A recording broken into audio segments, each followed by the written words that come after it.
What's going on, guys? It's Jeremy, and today we're going to be going over how to set up and pack your assault pack or 24-hour bag.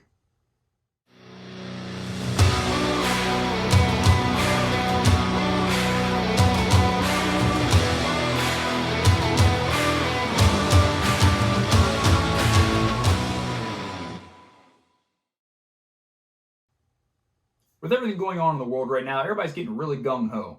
You got your 10.5-inch AR, your micro rig, and your 10-liter day pack, and there's only one thing on everybody's mind. Wolverines!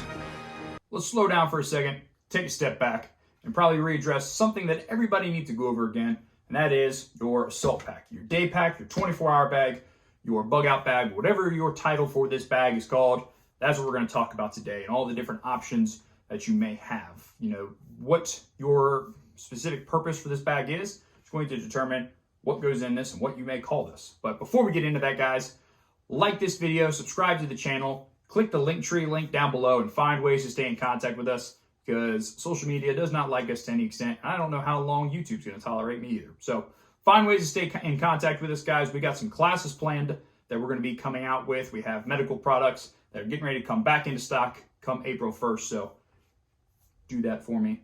It's extremely helpful. Anyway, let's get into the bag. So as a disclaimer, guys, this is not a bag review video. This is not a video where I'm going to suggest a pack to you. That is going to have to be on you to determine whether that is, you know, what you have available to you and what you can afford, or what size pack you need, depending on what you need it for. All those kinds of things are questions you're going to have to answer. I'm going to talk about the things that are on or in the pack today and kind of how we're going to determine to do that. So as a disclaimer, I'm using a extra Marine Corps standard issue assault pack, part of the LB family. It's somewhere around 35 liters, I think, for internal storage. Had an extra one when I got out of the Marine Corps, and I was like, why not? Why not keep using it? I love the pack. It really is a good medium size. It keeps me from overpacking. I can underpack, and it's not an issue. But that is the pack we are going to be talking about. But that is not important. So let's talk about what is important. What is your pack for? What is the purpose of this pack?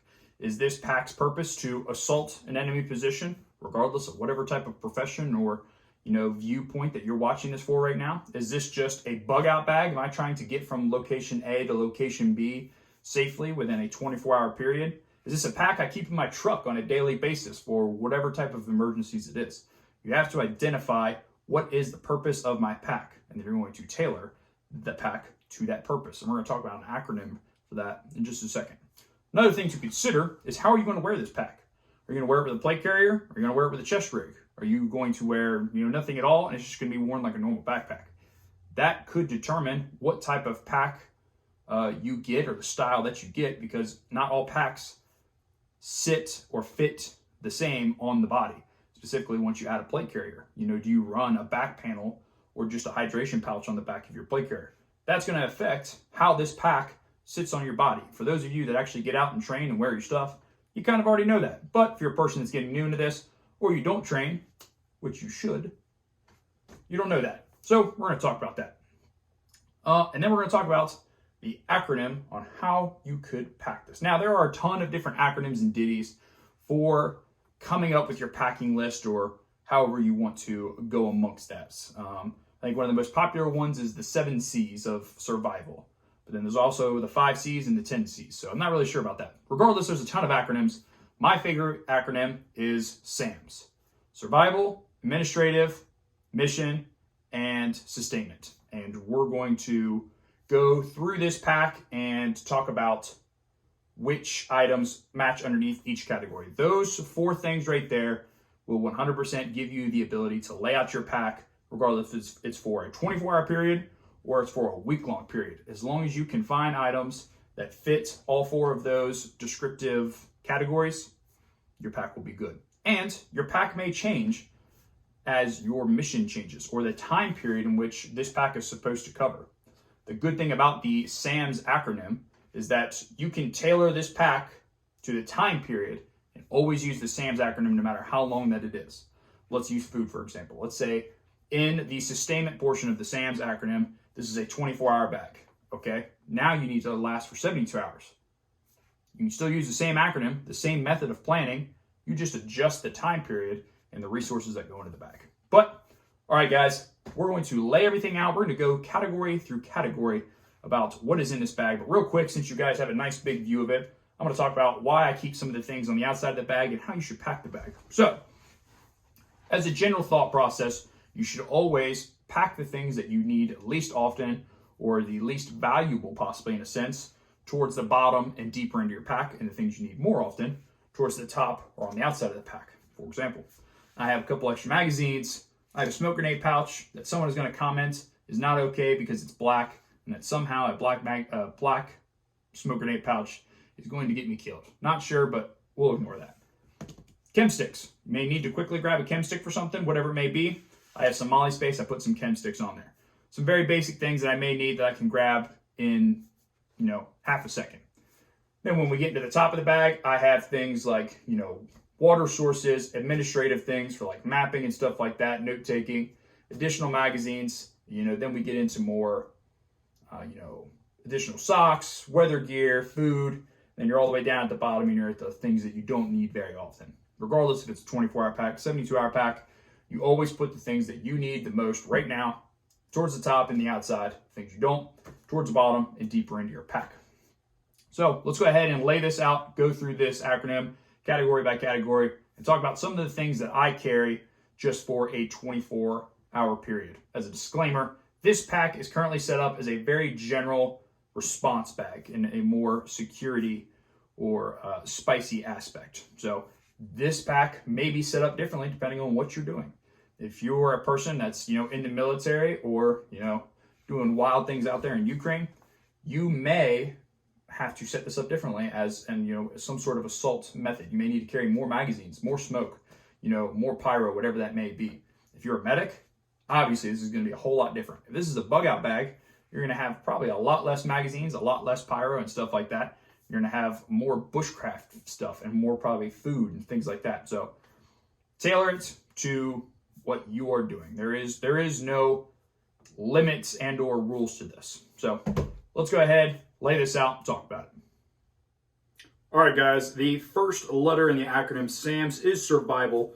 And as a side note, we are not talking about our standing food and water sources when we talk about survival. We're going to talk about that later in sustainment. However, we do have our water filtration system as a part of that. So let's just go ahead and get started. Left to right, at least I think this is your guys' left, is my water kit that I keep in my bag. This is a full-size Sawyer water filter. And then in addition, I have a water key.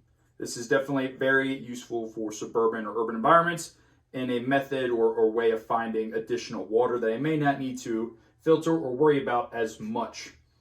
I also keep the life straws, like I've talked about in previous videos, with every single Camelback that I have because it fits in there nicely. But again, that is not my primary way to filter water. That is a secondary way if I were for some reason separated from my pack, which is the Sawyer water filter. So water, definitely a big part of survival. You are not going to last very long without clean water to any extent. Some people like iodine tablets. I personally do not. Not that they do not work. I don't like messing with them as much. I like the water filter, so that is what I roll with. Down here in this pouch, I have a pack cover that is in M81 Woodland. So this cover goes completely over my pack and completely camouflages my pack, but also protects it from the rain and the elements, whatever that may be. I can use that while I am wearing the pack, or if I'm setting the pack on the ground somewhere, trying to hide it, or just, putting it down on the ground for camp, whatever that may be. I have this pretty compact, and it gets pretty big for that Marine Corps surplus LB pack. Then I have a 2-pack of bandanas. One is M81 Woodland, and another one is black. This one is just another way to potentially filter water, but I can also use these bandanas for a multitude of other purposes. So bandanas, definitely always something good to have. Extra space blankets or emergency blankets. These are not for the medical purpose. These are for camp purpose. If it's a really cold night and the security situation dictates, depending on your environment that you're in, I can put one of these up along the interior wall of my shelter source. And if it's an open type shelter source and I'm near a fire, I can align this in the back of my back wall, and then that heat will help reflect, help keep me warm through the night. Again, this is not for all situations. Obviously, it is very reflective, so where you are, your settings, your scenario, your security will dictate whether you can use these or not. However, that is a good survival tip for cold winter nights, and I pretty much keep these around in the pack year round.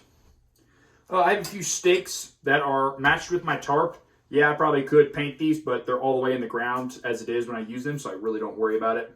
I just keep a few of them on hand, so I don't have to make stakes when I'm in the woods for whatever type of configuration I might be using my tarp for, a shelter, or as a temporary shelter. It's just super convenient.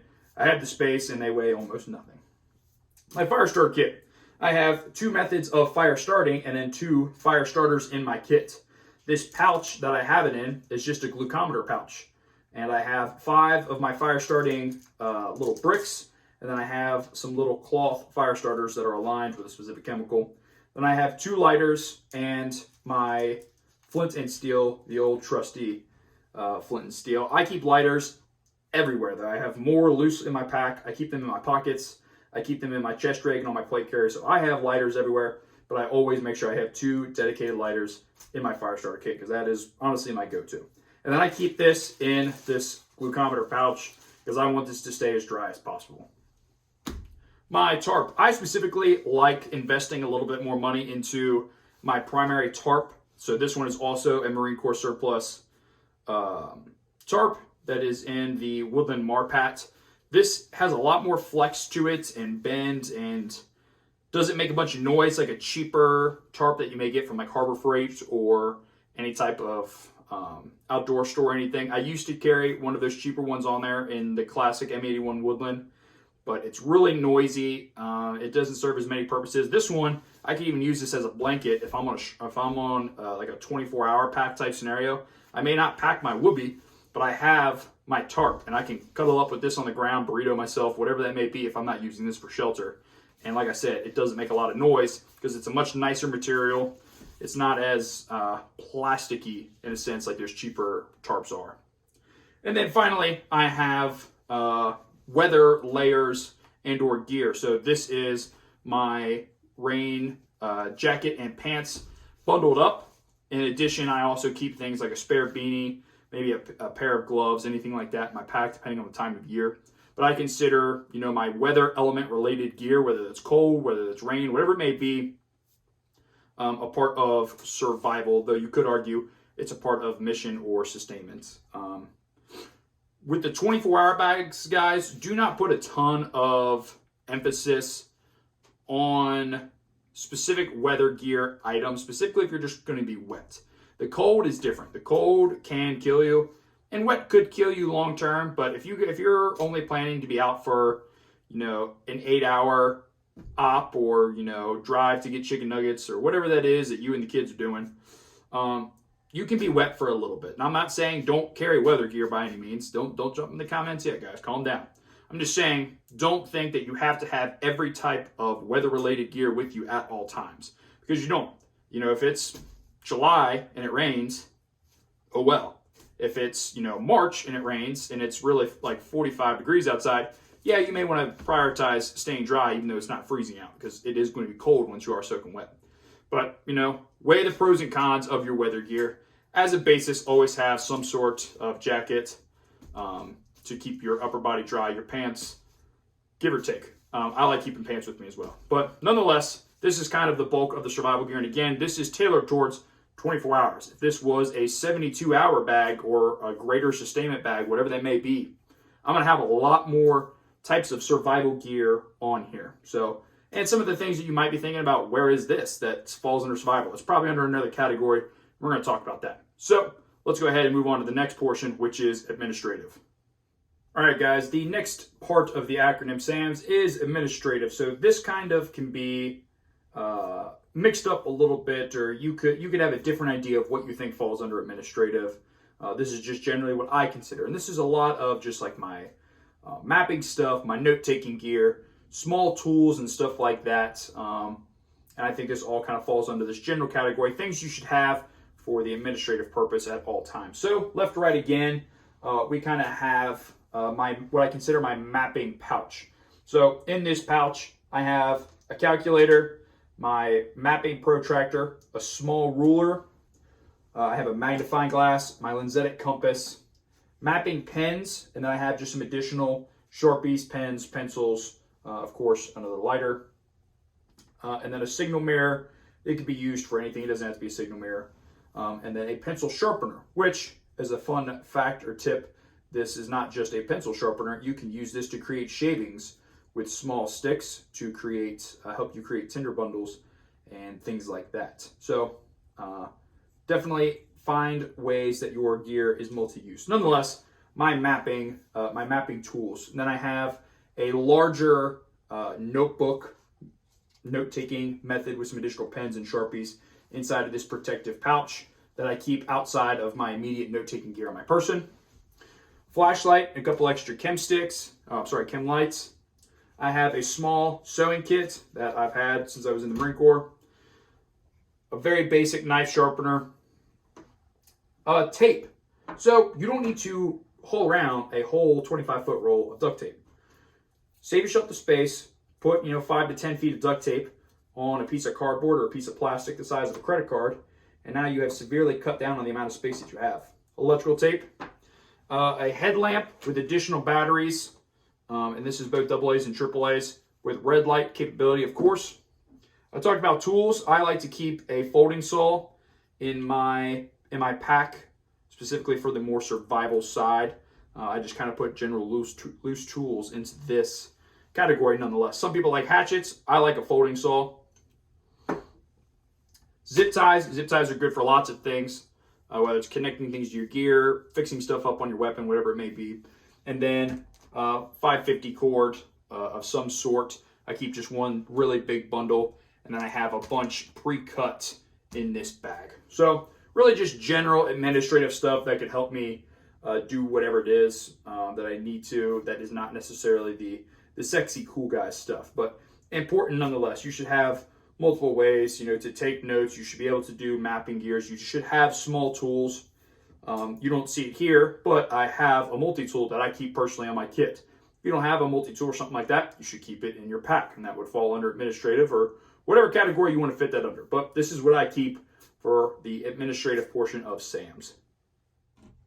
All right, guys, the next portion of the SAMS acronym is mission. Now, for myself as a civilian, from the civilian aspect, mission is pretty short and easy for me. I would have my AO map. Obviously, I'm not going to put my maps on the table for you guys to look at. I have additional ammo, rifle mags, pistol mags, maybe some extra pyro or smoke, depending on what you're running. But as a civilian, there may not be a whole lot more you're carrying. In your 24-hour bag, your assault bag, you may be carrying a lot more ammo. You may be carrying some sandbags and your e-tool. You may be carrying a drone. Your mission may vary depending on, your loadout may vary depending on the mission at hand. So for your basic, kind of security response, your community security response, additional ammo, some maps, and pyro will probably about cover it. We have guys in my local crew that carry drones, So this can vary very much depending on what your task is at hand. If you're in the military, you may have a whole lot more ammo and a whole lot more pyro involved. Depending on your MOS, you may have a lot more comms gear and all that type of stuff. But I'm going to cover comms gear in the next portion. All right, guys, the last portion of the SAMS acronym is Sustainment. And this is another one of those that can be tailored to the time frame in which your bag is set up for. Obviously, if you're going for longer periods of time, you're going to want more of certain things, such as batteries, food, whatever that may be. So some of the things I like to keep under sustainment, obviously, is going to be chow. So I have a homemade MRA here, comes up just short of 2,000 calories, plus additional Cliff Bars, and I keep more Cliff Bars, granola bars, protein bars on my kit. But food is a big one, guys. Chow is continuous. That is one thing I definitely learned in life and in the military. Chow is continuous, and I live by that. If you have your belly full, you've got some chow in you, you have a second, you take a seat, you get a Cliff Bar, your morale is going to be a lot better. You're going to be a little bit more happy in the field, but not too happy probably. Something else sustainment-wise is different kind of hygiene and medical items. So baby wipes for just general cleanup, taking that number 2, cleaning your face after you've probably cami painted your face, whatever that may be. Baby wipes are extremely useful. You want to stay clean. I like to keep a little bit of floss in my 24-hour bag, or my salt bag or whatever type of bag that it is, because although I may not need to brush my teeth, I personally just really hate having things in my teeth. So I keep a little baggie of floss. A thing of hand sanitizer, because not having clean hands is a hygiene issue. We don't want to go too long a term without clean hands. And I'm not saying you need to use this every single time you have to do something with your hands like eat. But, once or twice a day, if you're out for 24 to 36 hours, probably good to use that, especially after you use the restroom. Small first aid kit, definitely something to keep on. You already have probably your trauma IFAC with you. And boo-boos can go a period of time without being treated, but for some very small, minor things in a compact pouch, it's nice to have something. Socks, obviously, socks. Socks matter. Carry good socks. That is definitely a big portion of sustainment. Weapons kit. This is rather big for a assault pack or 24-hour bag, whatever that may be. But I really prioritize taking care of my weapon. I have boar snakes, CLP, some Q-tips, some rags. I have an Allen wrench type multi-tool in here for working on my rifle, whatever it may be. There's also some weapon-specific batteries in here. So I really take priority in taking care of my weapon. So I just grabbed another pencil pouch and made a weapons kit. When we come over here to water, although I always have my Camelback attached to the back of my plate carrier, or if I have my chest rig, I add a bladder to my pack. I always have a second water source, which comes with the cup itself for cooking, boiling water, whatever. Then I have my nifty little titanium fork/spoon. I have my hanging hook and my lid for my cup. And then this is a breakdown stove for environments where I may not be able to build a big bonfire, or I don't need a big fire. I can build something small. It's more concealable and takes up less space in a sense. I just gather a bunch of sticks, a lot of tinder, put it in there. Batteries, obviously, is a big one. You're going to need to continue to operate weapons, NVGs, any of those types of things. Although your battery shouldn't die in a 24-hour period for some of those things, it's always good to have extra batteries because you never know what might happen. Cami paint, and this one really I could have put under mission or administrative. I really just kind of forgot about it and found it in my pack, so we're throwing the cami paint in here. If I'm wearing my chest rig, I always have cami paint in one of my admin pouches, but for my pack, I always have an additional thing of cami paint. And then this very last one is just this little dental bag. It's full of extra comm supply. So I have a small, 3-inch spare antenna. I have 2 extra batteries. I have a charging station in here, which is USB, and then I also carry a block with it, so that way I can plug it into a vehicle if I want to plug it into a vehicle, the classic radio plug-ins. I can also plug it into the wall. Whatever it is, I have a method to charge my batteries if given the opportunity. So sustainment is a big portion, guys. Again, another one that can be tailored to how long your pack is going to be set up for. All right, guys, that's all I have for this video. Hope you enjoyed this video. There's a few closing points I'd like to point out. That just because you pack your bag one way does not mean it always has to stay packed that way. You can add things, you can remove things, you can change the whole layout of the bag, whatever that may be. And you're going to learn that as you train with your things more. Which leads me into my next point is you should train with your gear, specifically with your packs, regardless of whatever size that is, whether it's a really big sustainment pack, whether it's just a day pack. Go outside, hike, go to the range, do some things with this on. Whatever it is, train. And if you don't train, you're wrong. And you should train. Become big and strong, and this won't be so heavy, and I won't have to listen to people complain about it. That's all I've got, guys. Like I said before, subscribe to the channel, like the video, helps me out a ton. Leave comments. I always try to respond to comments to the best of my ability, unless it's just absolute nonsense, then I will probably ignore you and let somebody else respond to your nonsense. As always, guys, train hard, train often.